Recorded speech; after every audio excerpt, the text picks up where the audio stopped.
অনেক সময় আমরা সৌন্দর্য বৃদ্ধির জন্য বা আমি চাচ্ছি যে আমার দাঁতের শেপটাকে কিছুটা চেঞ্জ করতে, সেখানে কিন্তু বর্তমানে হাইপটা একটা ট্রিটমেন্ট বলবো না, সেটা হচ্ছে যে অ্যাস্থেটিক একটা ট্রিটমেন্টের পর্যায়ে মনে পড়ে থাকে, সেটা হচ্ছে যে ভ্যাম্পায়ার টিথ।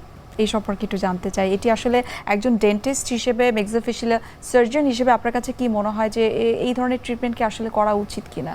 ধর্মীয় দৃষ্টিকোণ থেকে যদি আমি ব্যাখ্যা করি তাহলে এটার সম্বন্ধে বিধিনিষেধ আছে ভ্যাম্পায়ার টুথের ক্ষেত্রে। আচ্ছা, সৌন্দর্য বর্ধন আর ভ্যাম্পায়ার টিথের মধ্যে কিন্তু পার্থক্য আছে।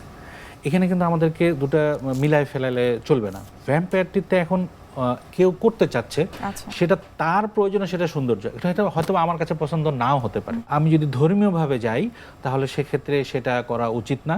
আর কেউ যদি তার নিজের দায়িত্ব নিয়ে সেটা করতে চায়, সেটা যে কোনো ডেন্টাল সার্জন করে দিতে পারে। সেক্ষেত্রে আসলে ভ্যাম্পায়ার টুথ ছাড়াও আমরা আসলে অনেক ধরনের অ্যাস্থেটিকভাবে কিন্তু দাঁতকে সুন্দর করতে পারি। যেরকম আমি যদি আপনাকে একটু বলি, সেটা হচ্ছে আমরা ভিনিয়ার করতে পারি। ভিনিয়ার আপনার কেন করতে পারি, দেখা যাচ্ছে যে অনেকে কেন করি আমরা ভিনিয়ার, সাধারণত দেখা যায় তার স্মাইলটা তার পছন্দ হচ্ছে না, সে একটু আপগ্রেড করতে চাচ্ছে স্মাইলটাকে, সেক্ষেত্রে আমরা কিন্তু ভিনিয়ার করতে পারি।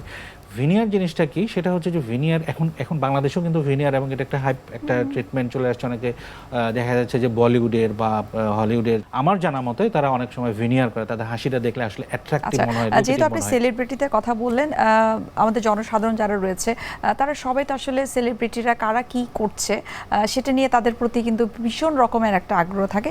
ভিনিয়ার সম্পর্কে আমি আরেকটু বিস্তারিত আপনার কাছ থেকে জানার চেষ্টা করব।